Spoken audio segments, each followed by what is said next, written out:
selamat datang ke Dapur Mary. Hari ini aku mau berbagi ke teman-teman resep brown sugar boba cake yang lagi ngetrend sekarang ini.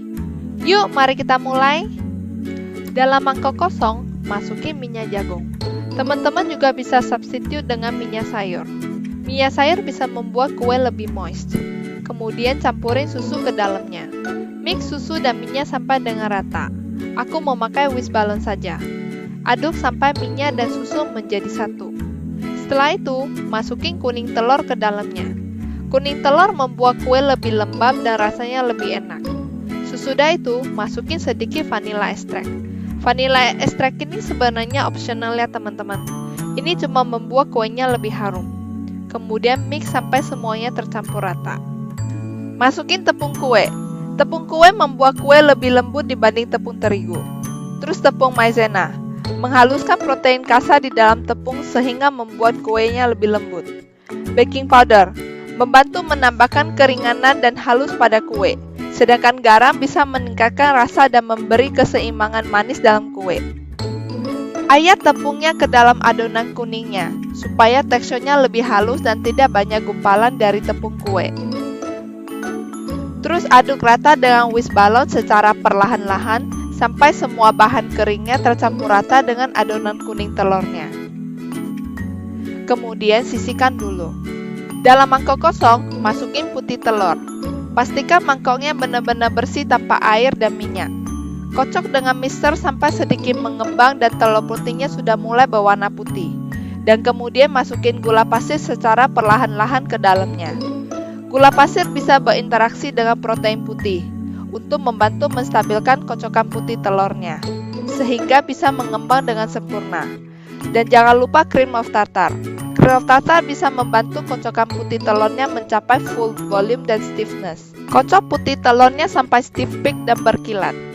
Oh ya teman-teman, kalau teman-teman nggak punya cream of tartar, teman-teman juga bisa memakai sedikit air lemon atau cuka. Keluarin adonan kuning telur yang kita sisihkan tadi.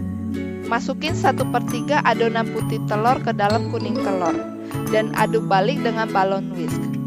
Di sini fold-in-nya bisa agak kasar karena tujuannya untuk meringankan adonan kuning telur agar konsistensinya mirip dengan adonan putih telur supaya pengadukan selanjutnya lebih gampang. Setelah itu, masukin sisa adonan putih telurnya ke dalam adonan kuning telur. Saat ini aku lebih suka fold-in dengan spatula.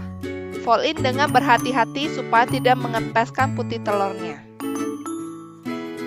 Tuangkan adonannya ke dalam loyang. Adonan ini aku berbagi rata ke 3 loyang kecil. Aku memakai loyang diameter 10 cm atau 4 inch. Tuang adonannya dengan perlahan-lahan supaya gelembung udara tidak muncul ke dalam adonan. Ketuk beberapa kali loyang ke meja supaya udara di dalamnya bisa dikeluarkan. Masukin 3 loyang ke dalam loyang oven. Kemudian masukin air panas ke dalamnya. Kita memakai cara water bath untuk memakan kuenya. Teman-teman bagusan masukin air panasnya pas loyangnya sudah di oven. Bake 150 derajat selama 45 menit. Sementara kue kita di dalam oven, kita bisa siapkan brown sugar custardnya dulu. Masukin kuning telur ke dalam mangkok kosong. Kemudian sedikit tepung maizena buat mengentalkan custardnya. Dan jangan lupa brown sugar dan vanilla essence. Mix rata semua bahannya. Oh ya teman-teman, kalau teman-teman suka dengan video aku ini, teman-teman jangan lupa subscribe, like, dan pencet tombol bel di bawah supaya teman-teman tidak kelewatan video baru aku. Setelah semuanya sudah di mix rata, sisihkan dulu. Sekarang kita perlu hangatin susunya. Masukin heavy cream ke dalam panci beserta dengan susu cair. Masak sebentar sampai ada sedikit gelembung di sekitar pancinya. Teman-teman harus pastikan bahwa campuran susunya dimasak hangat saja dan bukan mendidih, supaya pas kita campurin ke adonan kuning telurnya, ia tidak masak telurnya. Masukin sedikit campuran susu ke dalam adonan kuningnya dulu, dan aduk supaya bisa membawa adonan kuning telurnya ke suhu campuran susunya, dan tidak langsung mengagetkan telurnya.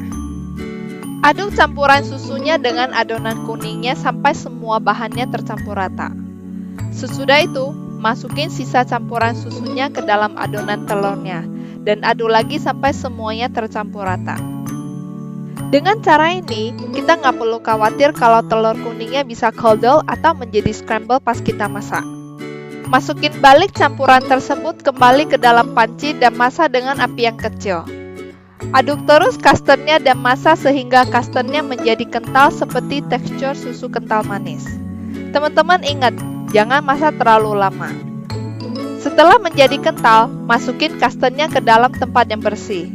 Kalau teman-teman belum mau memakai custardnya, jangan lupa ditutup dulu supaya custardnya tidak membentuk foam. Custard ini bisa dimakan dingin atau panas. Untuk menyajikan kue ini, wrap kue tadi dengan plastik clear. Tuang custard yang kita masak tadi ke dalam kuenya. Ini sesuai selera masing-masing ya teman-teman.